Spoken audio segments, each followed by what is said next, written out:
Tonight we're in Grays in Essex, and this is Question Time.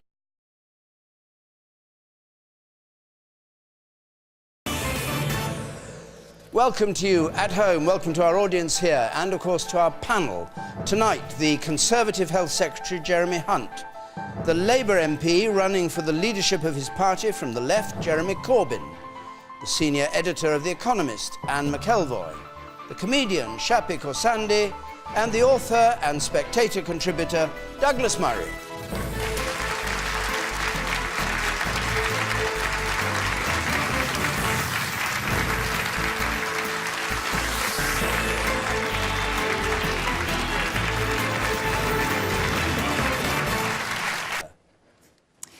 Is it realistic to think that the UK can protect its citizens abroad and prevent a Tunisian tragedy in the future?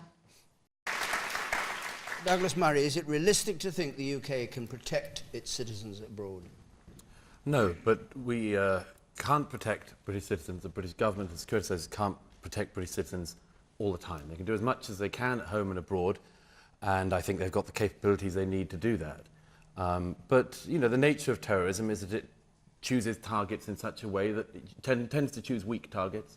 It's the nature of terrorism. It goes for people precisely in things like this, on a beach, enjoying a holiday. It's one of the wicked things about terrorism, but it's one of the things that makes it effective as well. And I think we have to be very careful in our response not to play into the terrorists' hands. You know, the terrorists want to ruin Tunisia on this occasion in particular, ruin the tourist economy of Tunisia, which is so important to that country, a country which is perhaps the only success story of the events called the Arab Spring. But one thing I would say, though, is that there's something which happened this week which I do think needs to be flagged up. On Monday, the Prime Minister got into a hermeneutic battle with the BBC about what we call these terrorists. He said they shouldn't be called ISIS, they shouldn't be called Islamic State. This is a big mistake, I would suggest. All of the linguistic wordplay aside, first of all, it doesn't help. We never called the IRA the so-called IRA, and the Islamic State is the Islamic State. It is what it says it is. It's what it claims to be. It's very Islamic, and it claims to be a state. Calling it ISIL, which was one of the other suggestions of the Prime Minister, is ludicrous, because ISIL simply means the Islamic State of Iraq and the Levant. Another suggestion was Daesh. Well, Daesh is just the Arabic for the same thing, for Islamic State. And you're not going to get rid of it, whatever by changing its name, are you? Exactly. So why bother? Exactly. So this is why I wanted to raise it, was because when the Prime Minister said this, it seemed to me to be a demonstration of weakness. It is not the role of the Prime Minister of this country to tell the BBC what the Islamic State should be called, and nor is it the role of the Prime Minister to get into that kind of wordplay. It should be the role of the Prime Minister, I think, to say 30 British citizens were killed in cold blood. Now, Britain as a state should respond to that very forcefully.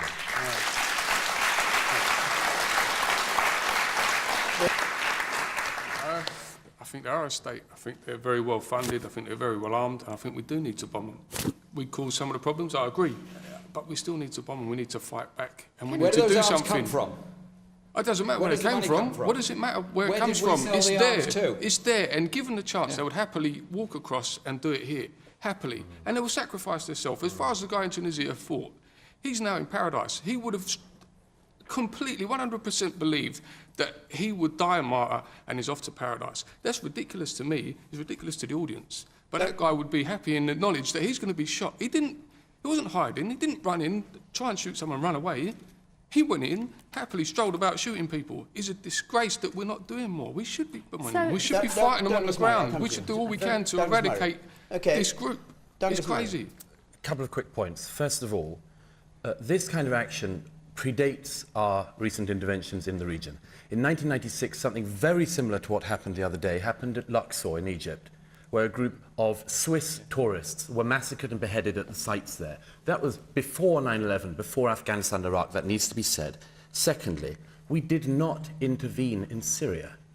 We cannot blame ourselves every time we do intervene and every time we don't. We did not intervene in Syria. This country, the Labour Party decided not to enforce the red lines when Assad used chemical weapons. We did not intervene there, and ISIS, as a result, among other things, of the fact that Syria has broken apart and neither we nor any other country knows what to do about it. It is a huge problem. It is not a simple one. Douglas, but very, very quickly.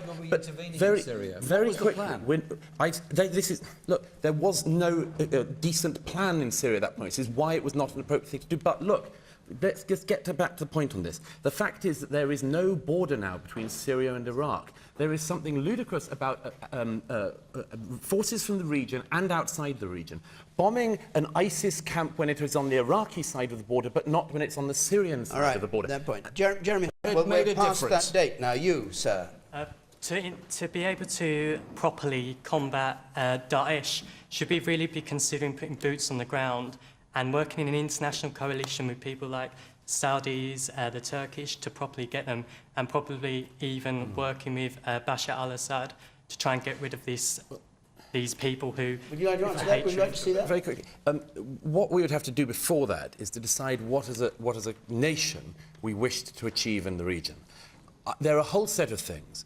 It may be the case, for instance, I mean, this is the complexity of the situation. If you do anything that ends up overthrowing Assad, you've got a completely lawless country there. On the other hand, we don't want to be Assad's friend, but we can't topple him. It's the same across the region. If you defeat ISIS too much, then the Iranian forces that are going throughout the region benefit as well, and there's a whole set of knock-on consequences. So all I would say is, what we have to do first is decide what is the strategic objective. I think a legitimate strategic objective is to punish ISIS, but we will not do that if we take the Jeremy Corbyn line of thinking it is so much easier to blame ourselves. It's always the easiest thing in this country now. It's not to do with us. ISIS has its own centrifugal force and it has its own, own ownership of its own crimes. OK, thank you very much. Do you want to come back briefly? And then I want to hear from other members of the audience. But surely shouldn't we be trying to work as like a cohort, no matter what nationality, trying to defeat this evil? And the woman, I want to bring this back home for a moment with a question from Tadiwa Masengwe, please. This is something that is much talked about, and let's have your question, please, Tadiwa. Should teachers be responsible for monitoring their students for signs of radicalisation? Should teachers be responsible for monitoring students for signs of radicalisation? Yes. I am a teacher in a school. I teach French in a school in Newham to a predominantly Islamic population there, and it's an all-girls school. And the students in the school are very anti the Islamic State and think it's ridiculous, and think what happened to the girls in Bethnal Green is absolutely ridiculous. They'd never do something like that. I teach French there. I don't know how someone like me would be able to pick up on those signs. I'd certainly be looking for them. I do think it's my responsibility, if I find them, to report them. But I do agree with what the gentleman said earlier, that it is not necessarily the teachers that we should be looking to pick up these signs. It's the parents, it's the communities, it's the students and the friends who should be picking up on these things, more so than teachers. OK. Douglas Murray.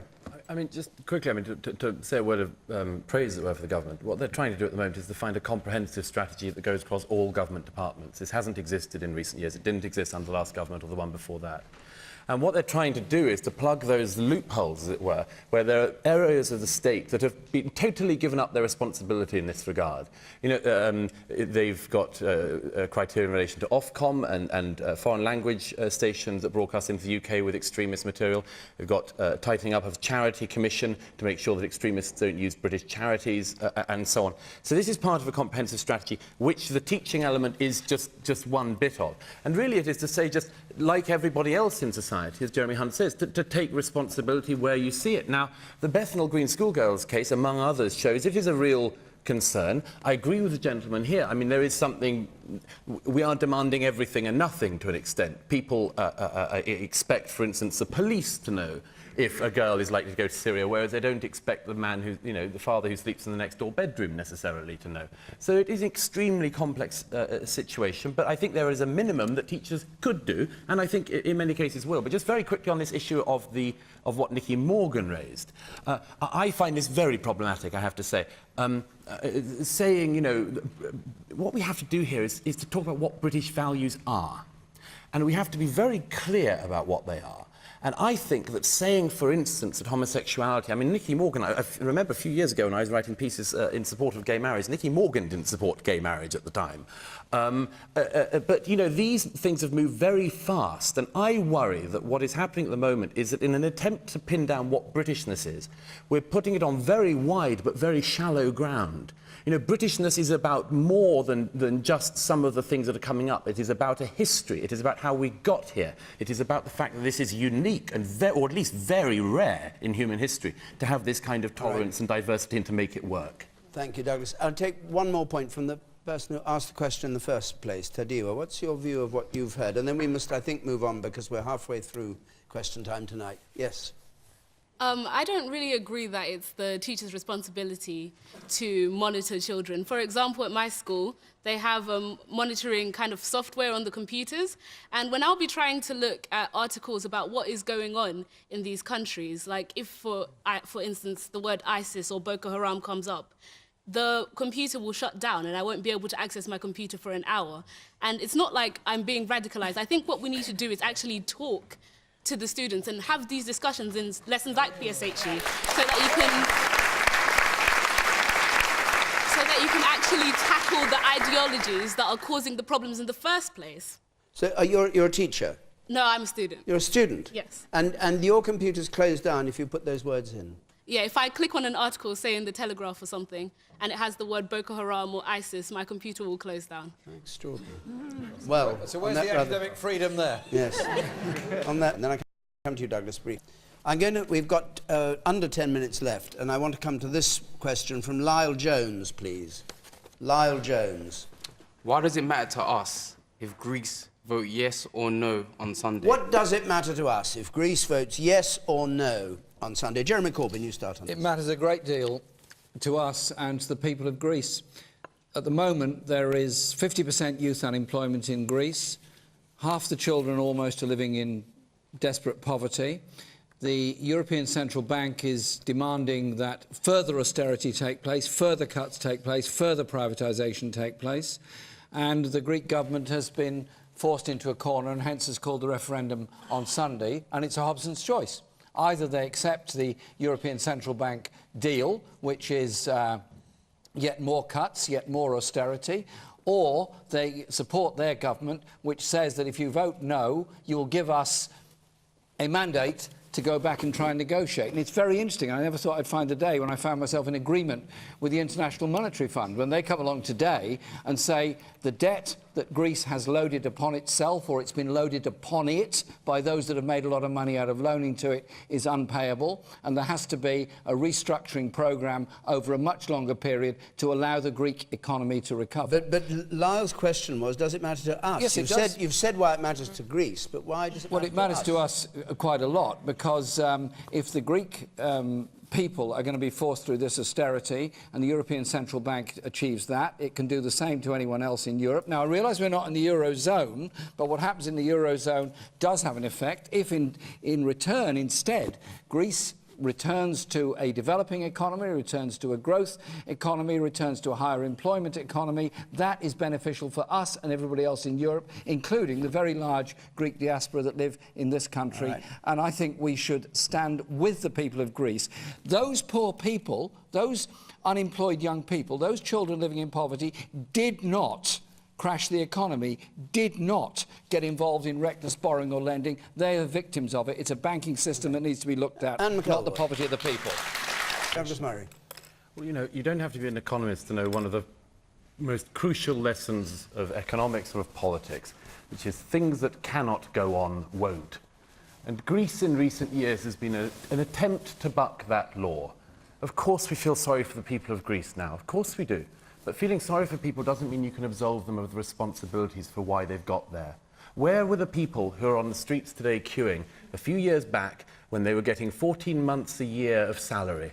Where were they when people of 50 who were hairdressers were retiring early on their pensions because it was so dangerous? Where were they when bus drivers in Athens got a bonus if they turned the bus on? This has been an exercise in unreality in Greece, of living beyond their means, and they have to leave the euro because they have come very close time and time again to crashing a continent. They voted in this government as well. You have to remember this. They voted in this government. They did not have to vote for the far-left anti-reality economics of Syriza, but they did. Things have consequences, All right. and they are showing something that everyone needs to see. As I say, they are the economics of Mr. Corbyn, but they are not the economics of reality. Martin Schulz is trying to get rid of the Greek government in this process. Things that cannot go on won't. Okay, we have to stop. I'm going to go to the woman just on the gangway there, halfway up, behind you. There, yes. With the spectacles, you know. Are we not getting the message that we really need to leave the EU? I mean, this is a clue. Thank you very much. On that note, we've got to stop, I'm afraid, because our time's up.